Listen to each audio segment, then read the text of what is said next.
Welcome to this episode of Agriculture.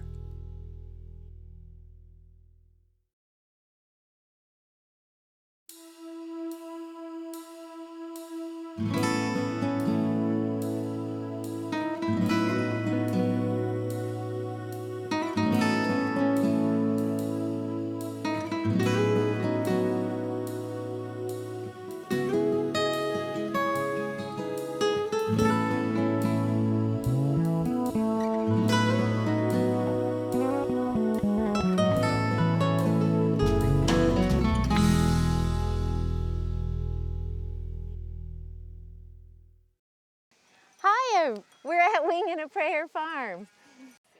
So who do you have right next to you, right here? Oh, this is Pemberley the Cute. He's a Cotswold. Okay. And Drama just moved along. She's a Wensleydale Romney.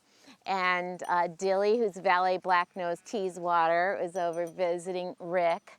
Everybody else left. Here comes some chickens.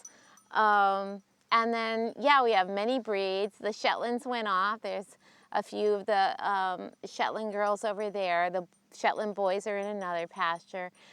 So I have a few Cotswolds, Wensleydales, Teeswaters, Valais Blacknose, and let's see, Cormos, Merinos, Clun Forest, and Dorset sheep here on the farm. I always forget somebody, and so I always apologize to them ahead of time. Sorry, sheep, I forgot you, you know. There's so many. But those Cotswolds are, I mean, look at the sun hitting this little one in front of us. That's beautiful. And Pemberley the Cute came to our farm 2015, I think. I've got a lot of different breeds here because I started out with Shetlands, but in 2001, that's when we first had our first sheep. My kids and I sort of taught ourselves as much as we could about sheep before getting them, and then we decided upon the Shetlands. But I think a few years later, somebody had learned about my farm and asked me if I wanted to take their Cotswolds for them. And so anyway, that's how, like, this way, that way, and the other way, I ended up with all these different breeds. People asked me for sort of like, not necessarily rescue or sanctuary, but if I could be a home for, and I said yes often. I have the feeling you don't say no very often. And then I said yes to alpacas, and that's how we got alpacas. And I brought Angora goats to the farm after falling in love with them, and I have cashmere goats. And anyway, and it's not necessarily without thought, and I know the farm is Wing and a Prayer farm, and because I do things on a wing and a prayer, sort of symbolic for just having a lot of faith and doing what I'm led to do by my heart and my head too. So it's not without thought. It's just that I firmly believe that you actually have a lot more love to give, a lot more to give than you think you do, right? And time and again, I'm taught that. So anyway, that's how we have Cotswolds. And also we have a very, we're focused on rare breeds, rare and heritage breeds. And so that's why we started with Shetlands. We were looking for a sheep that was in the Livestock Conservancy, so that we would be bringing something that was rare or heritage breed to the farm. But also we started with them because they were smaller, so I could handle them well, dual purpose, meat or wool, and easy for me to handle with like trimming their hooves. They're hardy, they're resistant, they're good moms. They're very good in New England. Like their dual coat is perfect for the harsh winters and also for the humid summers. And I don't have to put a coat on them. The Cotswolds don't need a coat either, but some of my fine wools, my Cormos and my Merinos and my the Dorsets, sometimes I put a coat on. It's a little more work to coat the sheep. So the Shetlands are pretty easy. Well, now I've noticed when Pemberley, the little sheep that was here, Yeah. a couple things. One, the coats are not shorn in an absolute meticulous, right up close to the edge. Oh, right, no. Yeah, what do you do that on purpose? Because they look really cute with these little slightly fluffy bits on them. Do you do them by hand, or how does that happen? They actually all were just hand shorn with blade shears. And my daughter does that, but we also have to get help sometimes because it's a lot of work. But yeah, we just sheared them about a week and a half ago, and they were shorn with blade shears by hand. So It's a beautiful look. yeah, I never even actually think about that it's a look. I think I'm just used to it. I don't even think about that it doesn't look all slick and smooth like the electric shear or whatever. But the other thing that I noticed when I was petting her, because she came over to say hello, is that lanolin that I was feeling, because your hands have to be absolutely Yeah. soft if you So feel that all the time. greasy. It's Yeah. beautiful though. Yeah. My hands feel good already. Yeah, it's such a nice feeling. And this morning we were giving a couple of our sheep a shampoo with some water and trying to get them ready for the shows, for the events coming up. And anyway, where it was dry, I was just like, my face was just buried in my sheep Bluma's head, because it was just this wonderful, luxurious, soft, like emollient-filled pillow. Yes. Yeah. Very Oh, hey, definitely Nancy. feels like that. But there's a variety, but it's not a marked variety. There's some larger sheep and some smaller sheep and some teeny sheep, and the Shetlands, they look very dainty and delicate from the belly down, and very much like a cotton ball from there up, in a brown cotton ball, but very fluffy nonetheless. Different shapes and sizes of sheep that you have here, but you also have a different varieties of wool, correct? Right. So we have long wools from like the Cotswolds, the Wensleydales, the Teeswaters, and the Valais Blacknose. And then we have the Shetland fiber and the Clun Forest fiber. The Shetland fiber is different in that it's a dual coat. So they have the longer, coarser guard hairs, and then they have a fine down underneath, and it's very crimpy. And then we have the Cormos and the Merinos that have straight up fine wool. And they're the ones that we mostly put coats on. And then the Dorset and the Clun Forest has sort of a medium grade wool. It's a uniform growth and sort of medium crimp. But yeah, we have so many different kinds of fiber, and I never considered that to be like something that I wouldn't want on the farm. And when I never thought I would only raise one kind of sheep because it would be simpler for one kind of wool. It just never occurred to me. I don't seem to think about doing things like simply that way. And so I make the best of it. So when I go to the mill, I have all these different types of fiber. I'll work with the mill based on the machinery that they have and experience in the past of what I've done, and we'll combine them, because I also have mohair from the Angora goats. So we might like put the long wool with the mohair, and then we might add some fine wool. Or we might go straight Shetland, just keep that separate, And so anyway, it's like being a chef with all these different kinds of fibers. The person who mixes scents, who mixes fibers, who mixes flavors, it's all very much related, isn't it? Because it's the differences that make it interesting. Yeah, and there's like a complexity. I love that. So when the yarn comes back, it's not like any yarn that's like commercially available, or even not like any yarn from any other farm, right? It's very much, and also vintage too, because in the year that we are making this particular yarn, the fiber might be thus and so, or whatever. There's vintages of our yarns, as well as varieties.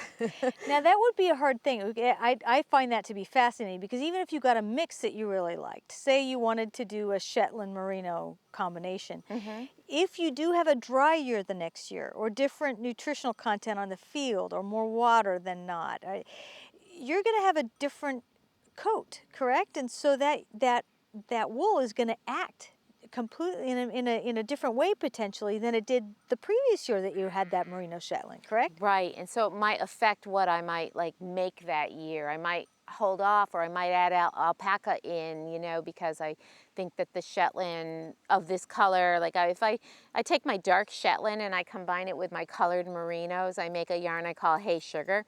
And this year I didn't make it because my darker Shetlands weren't the right grade as far as I was concerned. And it was because the ewes that I usually would harvest that fiber from are a little bit older, but they'd had like sort of a harder spring, and so their wool wasn't the same fineness. But it's not to say that their wool won't be as fine. It's just like sometimes the ewes in particular take a year off.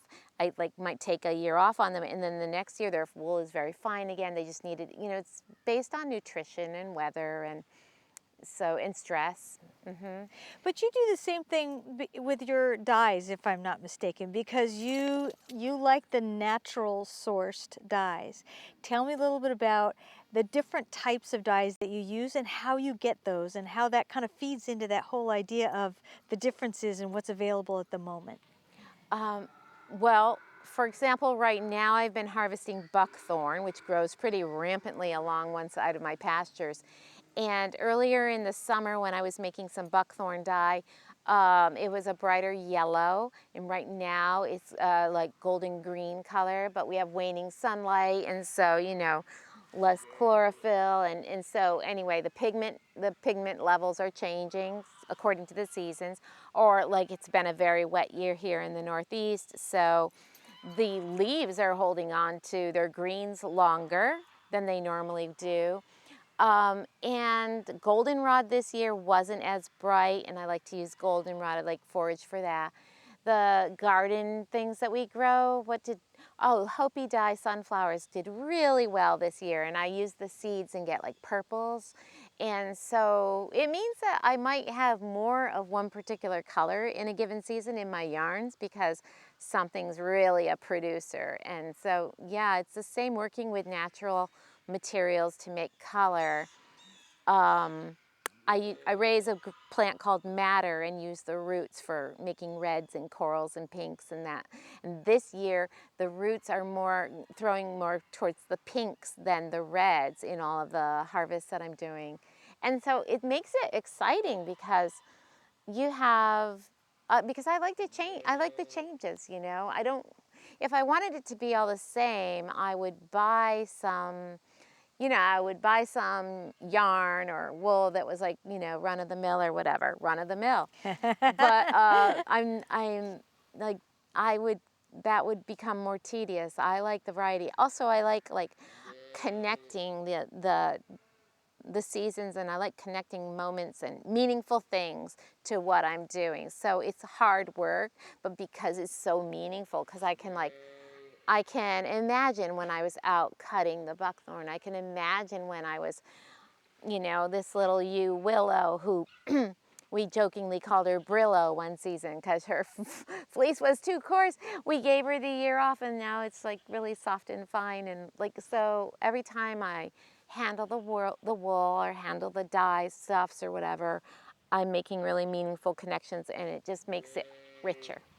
I remember we spoke at Rhinebeck last year, and I got a little emotional because I was remembering the sweaters that my grandmother used to make, and how that would just brought back all of this memory of my youth, and when I got the sweater for Christmas and when I'd run around in it. It almost takes you back to a moment. But I never thought of that from a dye perspective, because if you have a warm summer and the dye picks up differently in the plants that you use, or the other sources that you use, and then you use that for a wool that's also indicative of the growth in the season, I would think that if you really know what you're doing, and you obviously do, that takes you back a different batch of yarn, a different dye lot, different weave. It can take you back to that year. You can say, oh, I remember 1992, or I remember 87, or whatever it happened to be. It almost is this little beautiful way of bringing you back to a moment that you didn't have to do anything but go in your closet and pick up that sweater. That's an amazing thing. It is amazing, and I never take it for granted for a second that that's the kind of work that I do, or that that's the kind of opportunities that we are surrounded by, right, in the world and in life. It's like, it's magical. Every day and every moment is magical in those ways. That's how I feel about what I'm doing. But even if this wasn't what I was doing, I think working with nature or working with handmade things, or it's not for the moment, it's for all time. It's just so meaningful. Like I think about fast fashion and retail therapy and all those ways that people are, and how the world is changing in a bad way because of climate change, and how unfortunate it is that the message isn't even stronger, that like it doesn't take, the retail thing, it doesn't take that to make your life be rich and rewarding. It's making connections, and so and a lot of people do discover that, right? A lot of people do learn about it, but I would love to see more, us try to make those connections for younger people earlier in life. So that's something I think about a lot, is education, and trying to get kids to play around with natural dyeing and get them to meet a sheep and things like that. And so I love it when parents will bring their kids to a festival or to the farm or whatever. I love being able to turn the kids on and show them how we can take, these onion skins and make this batch of like yellow, and then add a little iron and it turns green, and make chemistry real for them. And Now that's one thing I wanted to ask you about, because you wander around and get all of these things. Is there ever anything that surprises you? Is it always going to be that you pick up something yellow and it's going to be yellow when you put it in a dye bucket? Or is it going to be sometimes there's something that looks just a very innocent looking plain thing that turns something vibrant when you cook it? Are there any of those examples? there's really great examples on that almost all the time. And so that's why I'm like, I don't, I have a little bit of experience with having had a class some time ago, a natural dye class, sort of an intensive class on a weekend in Vermont many years ago, but also book learning. I just read a lot and see things online, but I found that I was frustrated because a lot of things that are written, like India Flint, who's sort of the the it woman for, it's not even, that's not very kind to say, she's more than that, she's amazing for natural dyeing and eco printing and all of that. She lives in, she lives in Australia or New Zealand, I can't remember, but all the things that she uses would be completely different from what I would use here in Vermont, or I would see published things from people who live out west. And so what you're growing out there, I don't have here. So it'd be frustrating at first because I couldn't recreate what I was seeing in books or seeing online. And so I remember, like, after like a little bit of book learning and seeing things online and taking a class, I didn't want to be sourcing my materials from like mail ordering them or buying extracts and all that. I really wanted to be using what I have. So that meant being like having no expectations, just chopping it, like I have maple trees all around here. I always pick up their leaves in the fall, and I press the leaves in a book, and then I use them to dye with, printing on the fabric, and then in the middle of the winter, I'm getting these really rich colors from those leaves. But I didn't know without trying. Or oak leaves or acorns, like all of the acorns collecting in a bucket under the tree, and then add water and add heat and get this gorgeous caramel color. And I just started saying, that's how I'm going to dye. I'm going to lower my expectations, and I'm going to see what I get from the things that grow here. That also means that, like, there were surprises, such as when I grew Hopi red amaranthus and I didn't know better, and I collected all this beautiful, like, fuchsia colored stems, leaves, seeds, and all of that, and made a dye with them, because your hands are just like covered with like a beautiful fuchsia hot pink, like, sap. When you add heat, it goes yellow. And so you're like, oh no, where did it all go? So I learned things that way by doing, like, and so now I know I can make a really beautiful cold water dye. I'm not going to add heat, or I'm going to lose that beautiful bright pink color.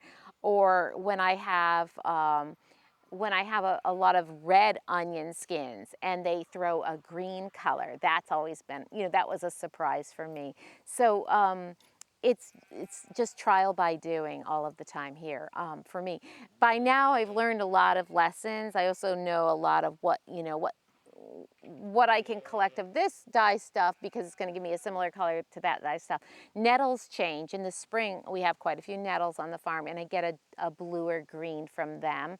And then as summer wears on, the nettles throw more yellow, green, because the pigment changes, and so the sunlight changes. And when I'm harvesting indigo, if I harvest it too late, I'm going to lose that power of the blue.